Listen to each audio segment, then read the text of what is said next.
दिने भगवान श्रीकृष्ण को अर्जुन पचारुछंती, प्रभु ए जीव जगत सृष्टि रे मनुष्यर मुक्ति कौन, मुक्ति किपरि मिली पारिबो? ए प्रश्न सुनी भगवान श्रीकृष्णଙ୍କର उत्तर थिला, मनुष्य जन्म हेबा मात्रे समग्र संसार प्राकृतिक एवं अप्राकृतिक वस्तु को मु किछि करिछि ए सबु मोर बोली भाबी नै थाए।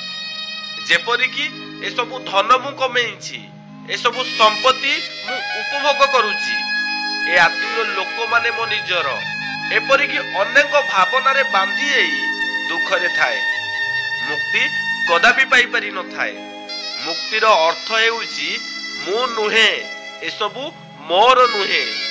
जेपरिकी जड़े ब्राह्मण मानि नेछि जे मु जड़े ब्राह्मण, एथिपाई ताकू कौनसी माला जप करिबा को पड़े नाही।